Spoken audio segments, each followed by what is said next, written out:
Welcome all you aviation fans to the airplane show today. My name is your pilot and your captain, Greg.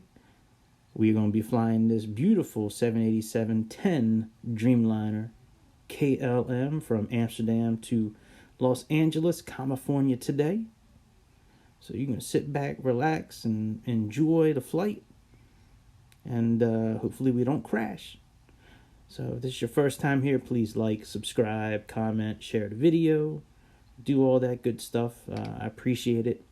I make these videos about every day. I play this simulator about every day. It's my favorite. It overtook X-Plane a couple years ago. When FS 2021 came out. After that, I really stopped playing X-Plane, and I've been doing this one exclusively. But I just love this simulator. So any questions you have on anything, any comments, please, please let me know down below. And, we'll get this plane started, get it rolling, get it up in the air, and try to get it on the ground as safely as possible.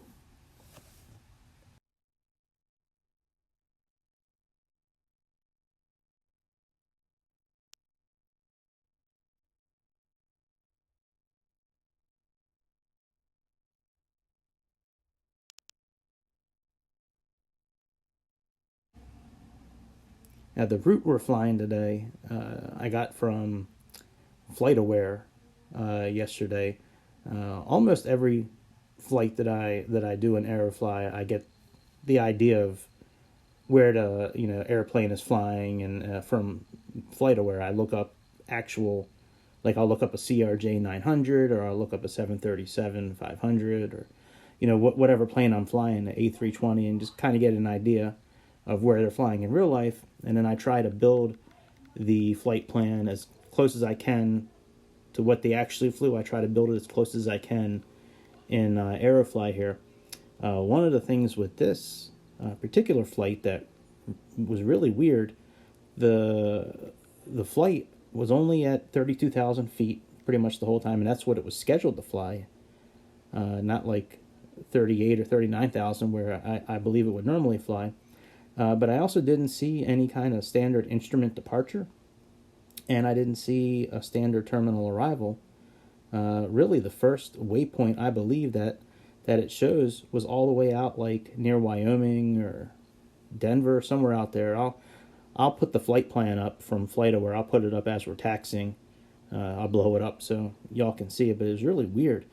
I know a lot of these stars that we're looking at now, and a lot of the instrument departures, the ones in Aerofly, are nowhere close to what they are in real life. Like, not even the same names, sometimes not even the same runways. So I'm pretty sure that Aerofly has older information, which is fine. You can still have tons of fun, you can still build your route, but as far as waypoints, those usually don't really change. They're kind of fixed. Some of the waypoints that I've noticed in Aerofly are not able to be inputted into the FMC, so you have to go back out to the main menu and then add them in the navigation screen. In this particular plane, you can't cycle through the map here and show your flight plan, so like you can in the A320 and the A380. So I'm gonna go back out to the main menu and go to the navigation screen and just double check that everything's okay with my flight plan. Make sure everything is connected. But yeah, right out there near the Grand Canyon, I believe that was like the first waypoint that it shows on the flight plan from Flight Aware. It's very, very weird. So I'm gonna finish setting up the airplane and get ready for takeoff.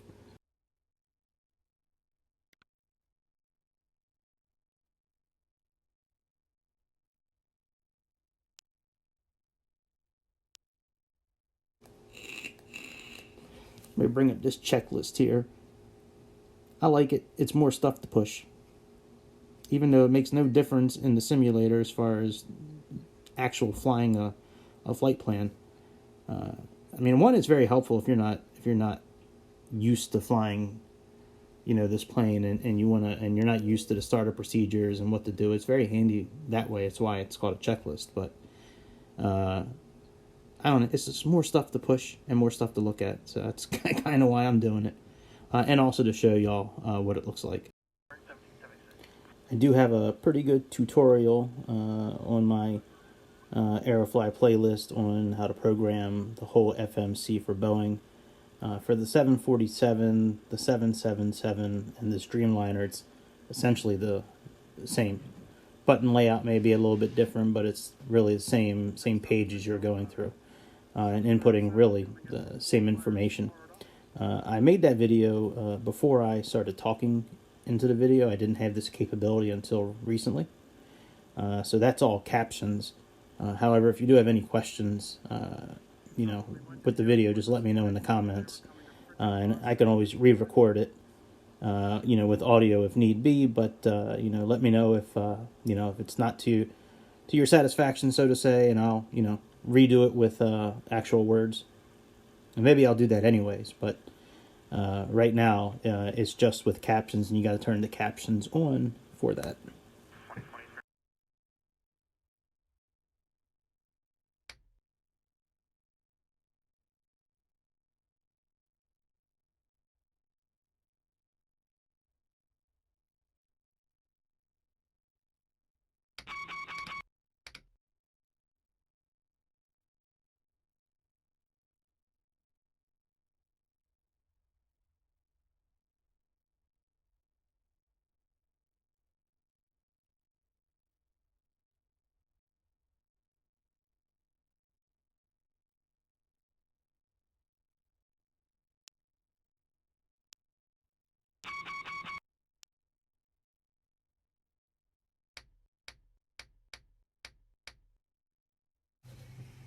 All right, let's fire first engine. Well, it's really the second engine, but the first engine I'm firing up. Should say auto start. There we go. Let's flick the switch and give it some juice.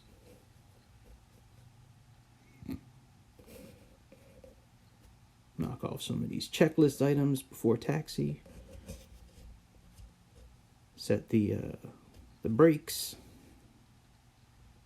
The auto brakes. Make sure everything works. The ailerons, the rudder, the elevators.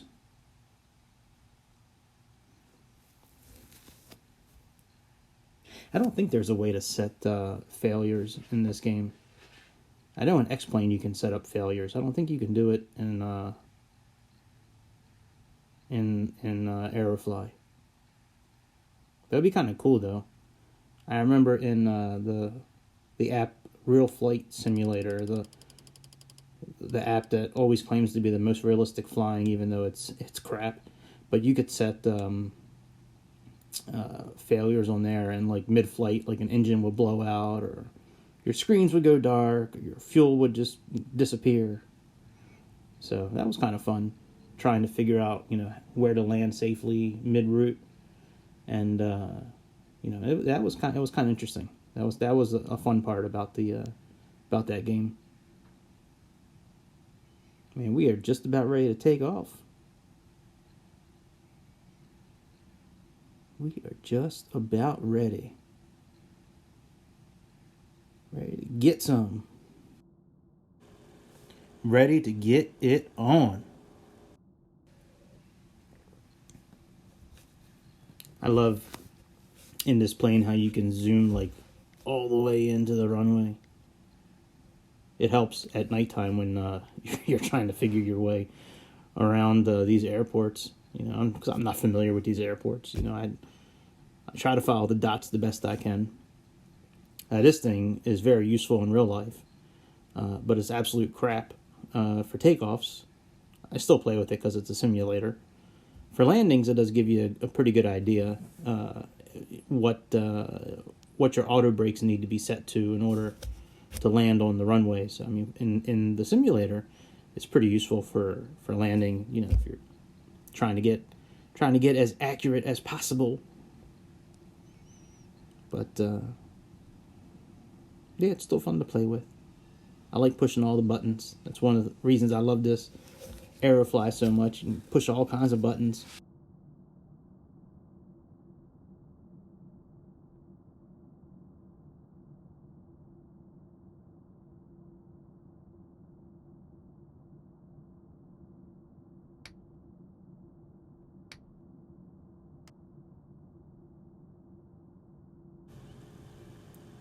Just a few little house cleaning bits here in the plane. Let's see here. Let's turn off the APU now that the engines are good. Generators are on. Let me put my flaps down to 10. The A320, I'm sorry, the A380 in this simulator has the best sound for flaps in this game. Just like the landing gear in the Baron B-58, the landing gear sounds amazing when you put the landing gear up and down. Sometimes I just fly that plane just so I can hear the landing gear go up and down. I love the way that sounds. Same with the wing, the slats and flaps on the A380. That sounds awesome. All right, so we're zoomed into the runway. Let me program the heading of our departure.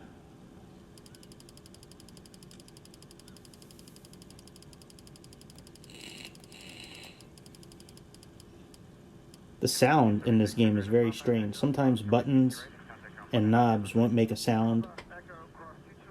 Sometimes I had to restart the simulator for it to sound. Alright, so I'm getting ready to put up the... here we go. Let's put this up here. So you look at that. You see EHAM up top.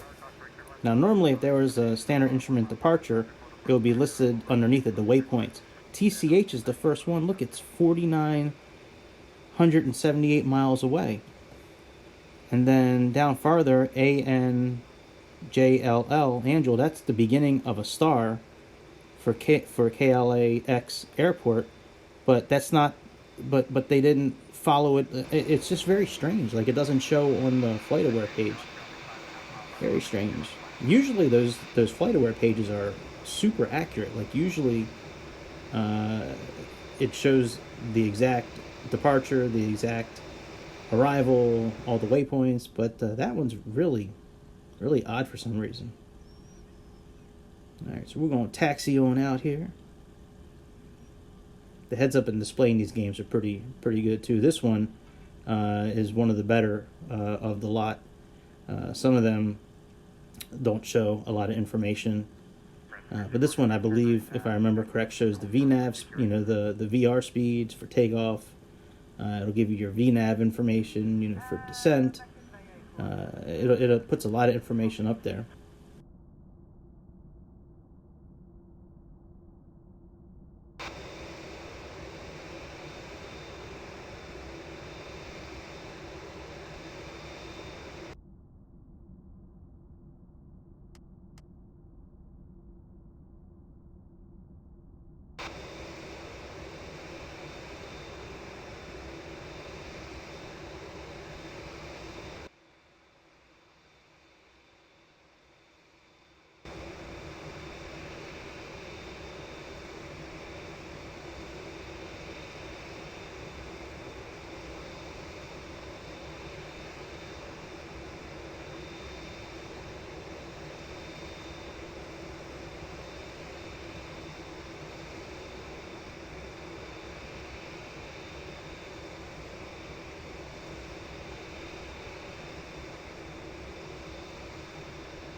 Alright, let's get ready for takeoff here. Let's line up. Oh, there's one of my cousins. See you, cuz. That's a pretty cool view. I wonder if I could take off like that. I always do terrible whenever I take off at weird camera angles like that. I always wind up screwing up, like speeds or direction.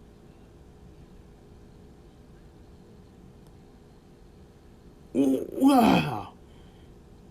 The ghost of American Airlines just passed through me. Alright, we finished lining up as best I can. We're gonna get this airplane up in the friendly skies. If you haven't yet, please like and subscribe. Leave a comment if you can. I certainly appreciate it. Let's hush down and listen to these engines.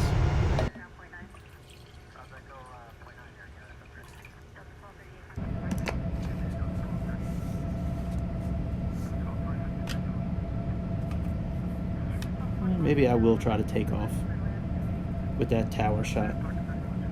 Thinking about it. Let's just do it.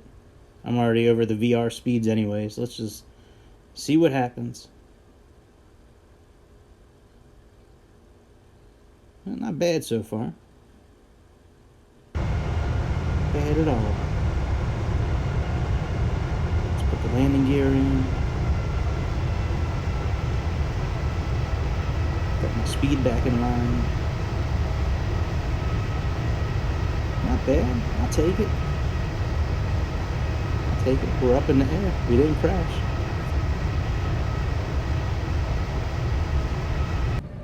Alrighty, a couple thousand feet over. Let's arm the autopilot. There we go. And now we can just sit back and relax and let this plane take us up to the top. This plane climbs incredibly fast. I mean, a lot faster than I think it would in real life, but you know, I've done manual climbs with this before, with just the LNAV set, and then I've used the VS to, you know, keep the engines where, you know, they should be. But this plane, even though it climbs a lot faster than the diagram shows on the navigation display, the engines don't seem to be working harder than they need to be. Like the end speeds of the engines always seem to be in line with, you know, like they're not maxed out. Doesn't ever seem to be max throttle. So, you know, we'll give it a go. I've never seen an engine burn out in this simulator, so you know, I guess you can keep full throttle all the way to the top if you like.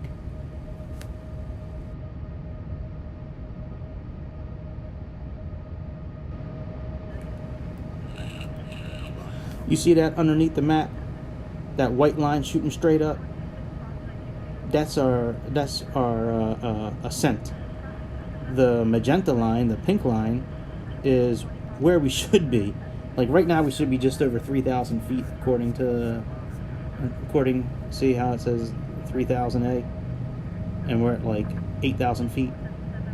So it climbs super fast, but you know, it's all good.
This is a really pretty simulator most of the time. I mean, there's those clouds, for this being a mobile game, those clouds look pretty damn good.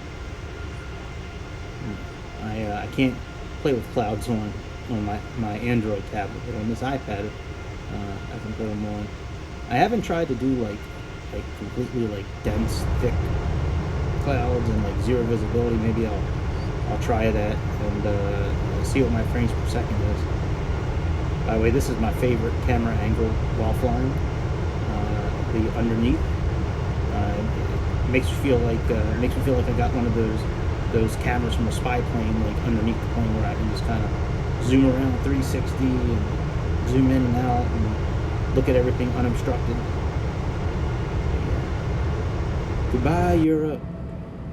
See you next time.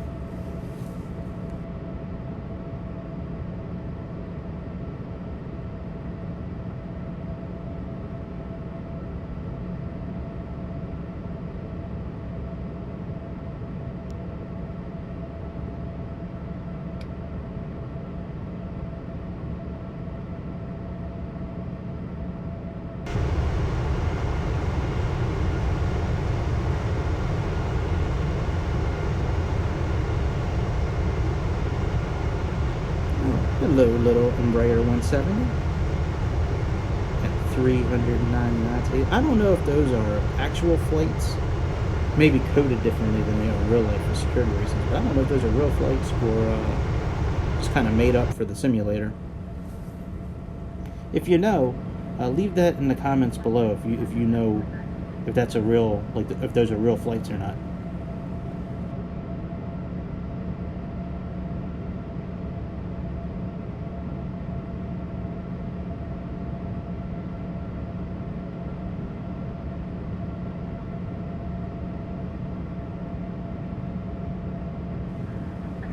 Alright, so I'm gonna fast forward this a bit. Let's go back to the main screen and move our plane along the route here. Somewhere maybe about 100 miles away from the top of descent. I think this might be as good a spot as any. You can see the Grand Canyon maybe a little bit. See what that looks like. I don't think I've seen the Grand Canyon yet. In the simulator. I've seen it in previous years, but not this year. So the only thing with doing that, where you move it along the flight plan there, is that you got to reset everything. You know, you got to activate the autopilot again. Any frequencies you've plugged in, you got to plug in. I mean, you got to like almost reset up the plane. I'll usually pause, like I just did there, where I pause it as soon as I get in to the simulator, and then that way I can just hit the autopilot right away and not screw up.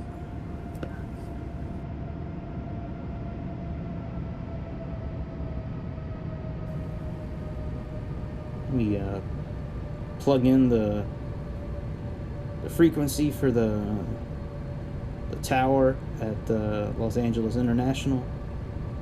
Even though I can't talk to anybody, I still like to pretend. So let's put that on the left side.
Man, it looks so good. Yeah. Oh shit. KFIP Laughlin. Pretty cool. I should take off from there one time. And I'm pretty sure that these like how everything's laid out, like the land and the river and the terrain and all that. I'm pretty sure it's pretty close to real life. I've looked up like Google Maps and Apple Maps before after playing and kind of did a little comparison, and it seems fairly accurate. I know the San Diego area is accurate, and some of the buildings like in Washington D.C. and San Francisco, so maybe these are accurate as well. I mean, the buildings that are individually placed, I know they'll be accurate, but like this kind of terrain where it's just I guess I don't know how they program it, but it'd be pretty cool if this is pretty close to real life, as far as like how everything is laid out.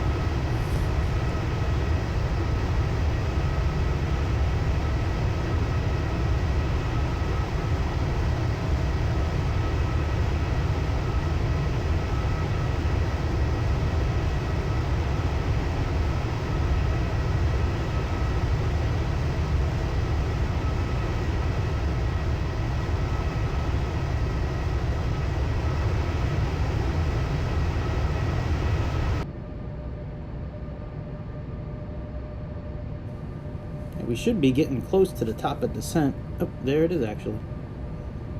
Yeah, this plane, as long as you have VNAV armed, it should descend, and the auto throttle set. It should descend automatically. You don't need the auto throttle on, but you could always put your engines back down. But it's just as easy to leave them on auto, auto throttle. But yeah, this plane does a pretty good job with descending most of the time. Sometimes it descends a little too slow, sometimes a little too fast. But I'm curious what like my favorite plane in this whole simulator is the I love the CRJ 900, and surprisingly I actually love the Baron B-58. That plane is tons of fun to fly. I like the analog gauges. I like the simplicity of it, and of course, I like the way that the wheels sound when they're, the landing gear when they're going up or down. But if you made it this far in the video, I certainly appreciate it. Please, if you could, like, share, subscribe, leave a comment if you could. I'm kind of curious what your favorite plane or helicopter is, and what your favorite city to land in. In the previous years, going to Las Vegas at night was always my favorite, and flying a helicopter around at night because of the way the buildings were all lit up. It was awesome looking. But for some reason, the 2023 version on this iPad, most of the buildings in all the cities don't show up. Like the Hoover Dam doesn't show up. The Bay Bridge, the San Francisco Bay Bridge, Alcatraz doesn't show up. None of the buildings in DC show up. Only a couple show up in New York. None of the Las Vegas Strip buildings show up. It's weird. In the Android, everything shows up just fine, but I refuse to play a simulator in the year of 2022, and I refuse to play it on 14 frames a second. So we should be picking up that V-path coming up momentarily, and then we'll descend on down to Los Angeles and see if we can make a good landing. Hopefully it'll be nice and soft. I like soft landings, so we'll see what we can do.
make sure my ILS and course are correct.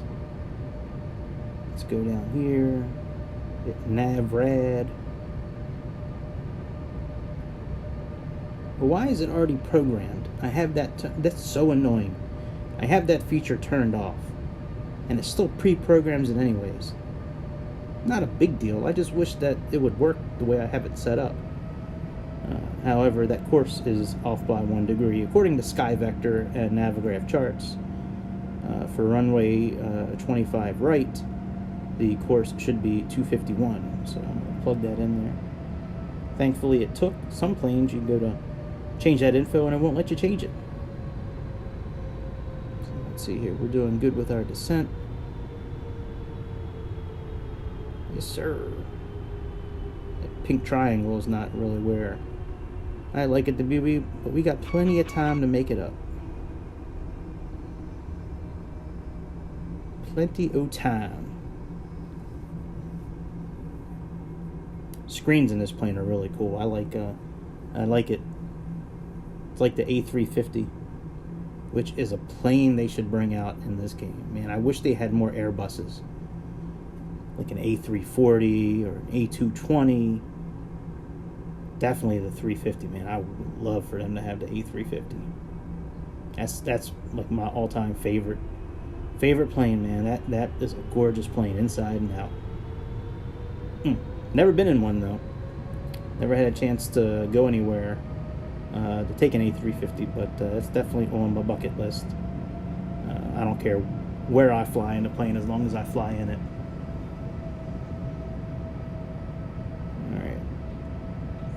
Now I usually set the altitude a few hundred feet below where the ILS captures. With this particular landing, the Folga Foxtrot Oscar Gamma Lima Alpha, that's the where you're supposed to intercept the Glidescope at 1900 feet, but I always set it a few hundred feet below for some reason. And I can't set the decision height in this plane. I know how to do it in a lot of the other planes. I can't figure it out in this plane. If anybody knows how to do that, leave a comment if you could, because I like to, I try to keep these as realistic as I can with programming everything. And I believe the decision height, according to the Jepson chart, I believe it's 304 feet is the decision height. I can't figure out how to do it in here. I mean, I can set the barometric pressure and change it from hectopascal back to inches or millibars, whatever the other setting is, but I can't figure it out for the decision height.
I think it's so cool how that bottom display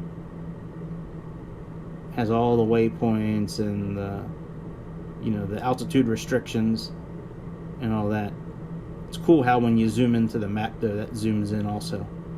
It's pretty cool. Alright, little pink triangle. Get on up where you're supposed to be. Get on up. I don't want to switch to manual just yet, but I will if I have to. Don't make me do it. Oh, if you haven't yet, please like and subscribe. Maybe leave a comment. Share this video if you can.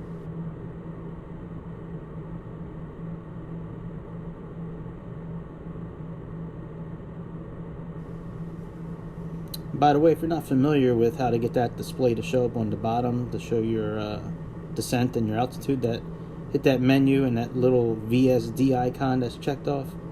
That'll bring that display up on the bottom. If you don't want that display on the bottom, click on that VSD icon and it'll go away. But oh, we wait. See, that's so weird how the pink triangle shows up all the way down there.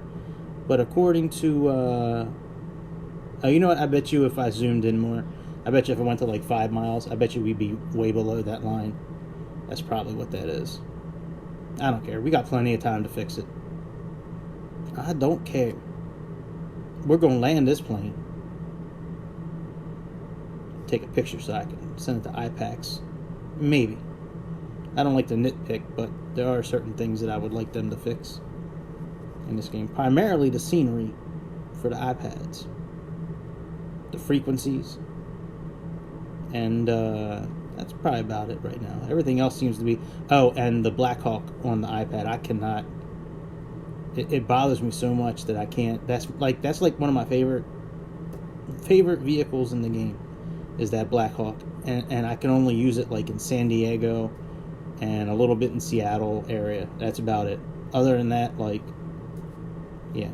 I can't use it anywhere. Anywhere else. It'll hard crash the game, send me back to iPad's main menu. But let's see here. What are we at here? About 25,000 feet. So I think that's so cool how it shows the waypoints and the altitude minimum and maximums for, you know, the where it says like 14,000 B for below 14,000, you know, feet. Or I think it's so cool how that shows up there on the screen.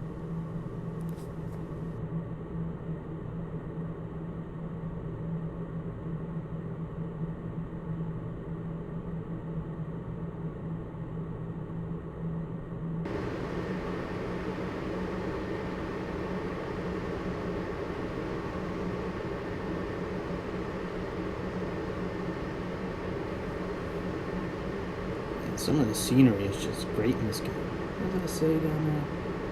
Big... Let me see here. Big Bear... Oh, that's the Big Bear City Airport. That's cool. And I guess that's a Cessna. Flying overhead. That is cool. I may have to fly out of Big Bear. I don't really do some of these smaller airports. Probably should. Some of the scenery around here is awesome.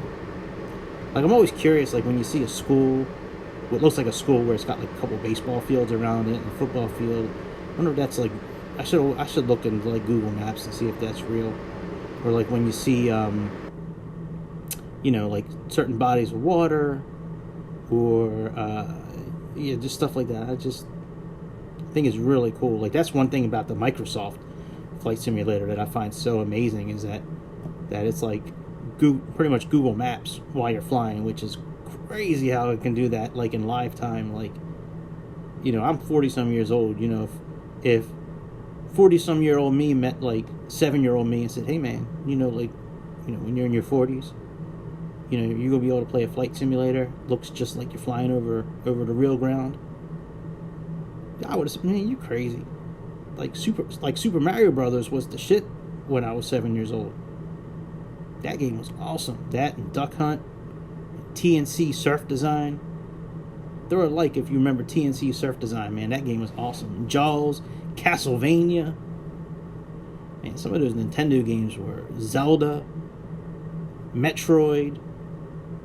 Man, some of them games were awesome. I still, you know what? I have an original Nintendo. I still whip that thing out every once in a while and play some original Nintendo. But enough about that. Let's get back to looking at gauges and turning stuff. Hey, we're doing good so far. We are doing good.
Well, hello, San Bernardino Airport. I have flown out of that airport before. That's pretty cool. I like going like there towards like Edwards Air Force Base. There's some really cool. If you haven't been to the Edwards Air Force Base airport in the simulator, you should go check it out. It's got really cool like like decal. I don't know if they're decals in the sand or what it is, or if it's there in real life. But it's got like dashes and numbers like leading up like a long way leading into the runways. It's pretty cool looking. So, all right, we getting close to 10,000 feet. Let's see here. Yes, sir. Yes, sir. About 50 miles left, man. We're getting there. Got a good feeling about this landing. I mean, I've made this landing hundreds of times in the simulators, but I got a good feeling about this one.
So I'm curious what you guys would like to see more of. Would you like to see more cold, dark videos, full flights, crash landings, how the buttons work, or do you not really care? Let me know down below. But yeah, we're pulling through 10,000. Gonna be time to turn the landing lights on soon and get this sucker, get this bird on the ground. Land this sucker. Let's see here. We're close enough to push the localizer button, I believe. So let's do that. Now, this is a really easy. This is probably the easiest ILS approach, I believe, in the whole sim. It's really like straight for like 20 some miles, 30 miles. It's crazy how straight. This one is, yeah. And you got like Sivu and River as far as like the star approaches you can choose. But as far as 25 right, 25 left, and then I think 24 right and left as well. I think it's 24. It's either 24 or 26, the other side of the runway, the other side of the airport with the other two runways. They are some of the easiest to land because it's like it's straight for, you know, so long. It gives you plenty of chance to correct any mistakes, height, direction. Yep. So let's see here. What are we gonna do? Let's check that out. So we're good at 2. Really, we can set it to auto brake to 2. So let's set it to 2. So here, turn here, dial to 2. Click, click. Yeah, it sure would be nice if that checked off green all by itself. There we go. Oh, nope. Nope. Not so much. It wouldn't do it. Yep, landing gear, flap, speed brake. That works. We can get that together. Ooh, localizer picked up. So once that localizer picks up, I push that approach button and just glide on down to the Glidescope. We're a little far away for it to start showing on the right side of the display there, but we'll get there. We will get there. Usually when I'm about this far out, I like to switch off the flight, the actual flight plan, and fly everything, do everything, program everything myself. The speed, the direction, unless the localizer is captured like it is now, but speed and our descent, I like to control that myself. I've done plenty of these flights where the Glidescope just captured. And that was much farther away than I was anticipating, but that works. Let's slow this bird down a bit. So we are captured, man. Now it's smooth sailing. So I'm gonna shut up for a few minutes, let y'all enjoy the sounds of this Dreamliner, and we'll catch up a little closer to the landing.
All right, getting close. Gonna have to turn off that autopilot soon so I can try to make this landing official. Like I said, I usually turn it off around 1,000 feet. 1,000. Here we go. We are flying solo dolo. See if I can land this puppy nice and soft in the touchdown zone. That's been the number one hardest thing for me, has been landing in these touchdown zones.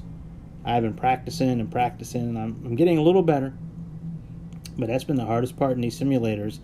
I always feel like when I'm trying to do it, I always feel like I'm flying too low, and then I wind up like coming in at the wrong angle, and I have to like nosedive. And yeah, having these indicators helps. You know, like there's 2 dots showing you know, where we should be.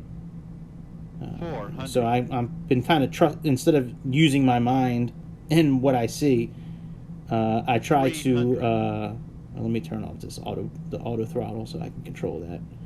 But instead of just flying how I think it should be, I've been following the guides on here, and they've been pretty accurate. So decision height. All right, we looking good so far. 50. Looking 40, good. 30. 20. Looking 10. good. Looking good. Get it. Touchdown! Touchdown, good guys. Yes. What a landing. That was great. Let's see that again. An instant replay.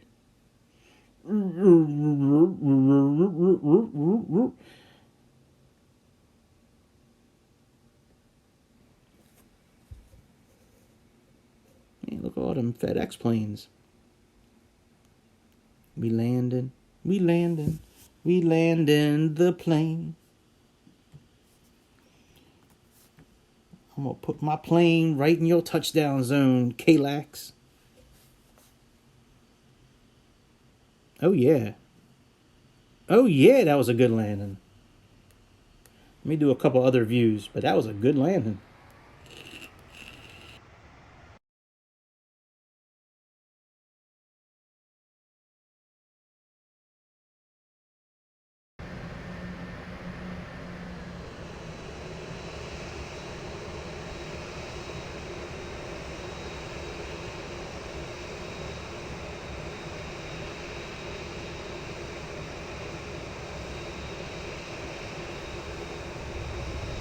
Yeah. Well, maybe not as soft as I thought it was, but that's still a pretty good landing. I'll take it. That's one of my best in this plane. This plane has been hard for me to land soft. So let's see here. This is a pretty plane. I like these KLM planes. I like the color blue on it. Let's see here. Let's see it from this angle. But yeah, this plane will roll out and flare. If you leave it on autopilot the whole way down, it'll do all that.